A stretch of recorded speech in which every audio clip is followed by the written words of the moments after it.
18h, bonjour et bienvenue dans cette nouvelle édition du jeudi 3 août. Hier, la tempête Patricia balayait le département. L'événement météorologique a occasionné 16 interventions des sapeurs-pompiers de Vendée, parmi lesquelles 7 chutes d'arbres, un risque de chute de matériaux et 4 dégagements de voies publiques. Ajoutons qu'à 19h, plus de 500 habitations ont été impactées par des coupures d'électricité. Cela concernait particulièrement les communes de Vouvant, Saint-Jean-de-Beugné et Sainte-Pexine. Les conditions météo ne les ont pas freinées dans leur élan. Elles ont décidé de rallier Nantes à Bretignolles en tricycle pour parler du rôle des aidants face au handicap. Betty est la maman de Mélissa, 35 ans, atteinte de la sclérose tubéreuse de Bourneville, une maladie très invalidante avec une espérance de vie écourtée.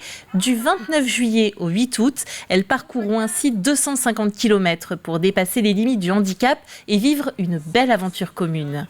Le trajet est jalonné de rendez-vous, de rencontres avec les municipalités, avec les associations. Nous voyageons pas toujours toutes seules. L'idée, c'est de partager des bouts de voyage avec des personnes. L'idée, c'est de faire des marchés pour parler de notre action. Et jusqu'à maintenant, ça s'est bien passé, sauf hier soir. La météo s'en est mêlée, la batterie est tombée en panne. Nous nous sommes retrouvés à Pornic face à une montée énorme que notre vélo ne voulait pas monter. Heureusement, il faisait pas nuit et les messieurs sont arrivés parce qu'il y a beaucoup de personnes quand même très généreuses de leur temps. Et ce vendredi, elles seront du côté de Noirmoutier où elles passeront normalement par le passage du Gois. N'hésitez pas à les encourager si vous les voyez. Enfin, vous pouvez faire un don sur la cagnotte en ligne du site Hello Asso baptisée Roule Répit. Elle est au profit de la fondation OVE qui propose des services de répit aux aidants. À la recherche d'idées pour occuper vos vacances et si vous alliez vous promener du côté de Salertaine, un village d'artisans d'art avec des ateliers boutiques dans lesquels il fait bon flâner et profiter de la présence des créateurs, on visite avec Grégoire de Châtillon. Il y a de la magie, c'est un vrai spectacle pour les visiteurs. Ce soir, ça va passer au four, ça va recuire. Cela tombe bien. Demain, je vais les sabler. Ce souffleur de verre aime se faire remarquer. Ah, c'est important, il faut faire le show. Moi, j'aime pas la discrétion, en fait. Moi, je suis pas quelqu'un de... En principe, on me remarque. De l'artisanat d'art avec des boutiques ateliers, vous êtes au bon endroit. La commune de Salertaine, située dans le nord-ouest du département, c'en est fait une spécialité. Nous sommes des ateliers boutiques.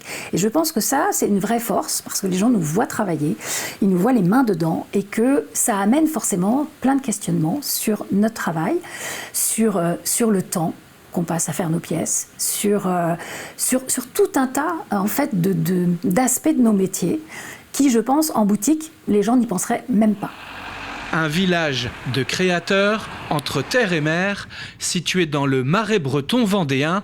Ils sont une vingtaine d'artisans d'art établis ici pendant l'été, parmi lesquels la moitié est installée à l'année, comme Caroline Cousseau. J'ai repris le même volume et le même format. Après 10 ans d'expérience, cette maroquinière a quitté la ville des Herbiers l'année dernière pour enfin résider et travailler à Salertaine.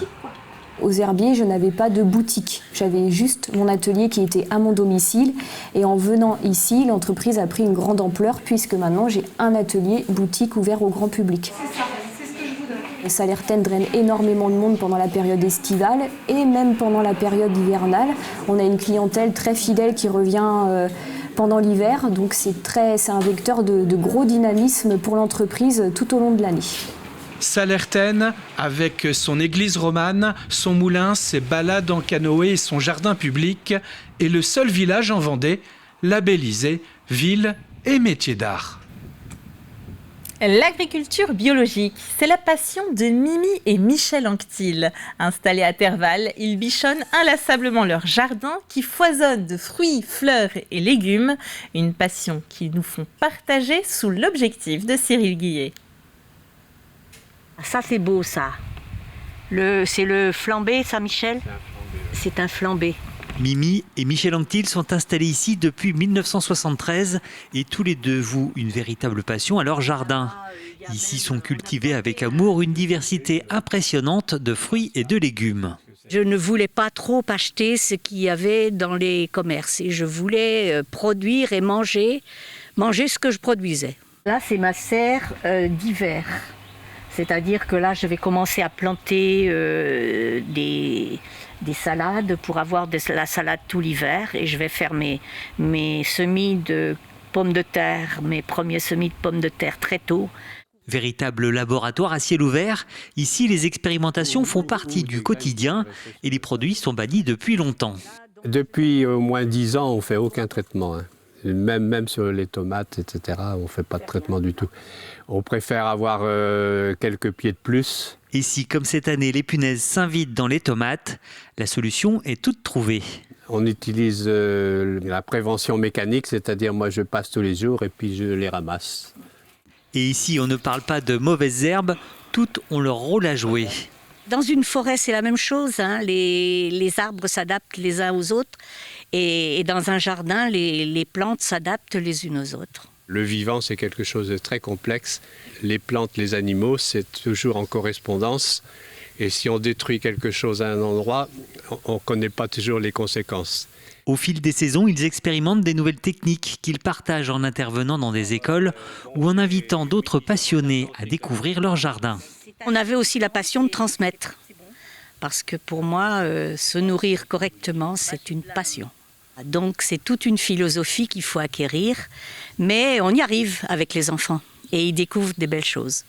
Si vous aussi vous souhaitez découvrir ce jardin hors du commun, n'hésitez pas à vous rapprocher de l'Office du tourisme de la Châtaigneraie. Une nouvelle fois, la mise en application de la loi Rist qui plafonne la rémunération des médecins intérimaires a des répercussions sur les services d'urgence. Faute de médecins présents, celui de Luçon ferme ses portes ce jeudi 16h30 à vendredi 8h30 et de samedi 16h30 au dimanche 8h30. Montaigu annonce également une fermeture vendredi 4 à 20h au lundi 7 8h30. Pour rappel, l'accueil des urgences du site de Montaigu est suspendu la nuit depuis octobre 2021. C'est la fin de cette édition. Pour nous quitter, je vous propose de découvrir ces images du Festival des épouvantails de Denvix. Festival mis en place par le CHAD qui rassemble commerçants, hébergements et artisans d'Envitey. Mais tous, y compris les habitants, jouent le jeu. Les épouvantails sont à découvrir jusqu'au 24 août. La Vendée en direct de ce mercredi est consacrée au sujet. C'est à regarder en replay sur tvvendée.fr. Belle soirée.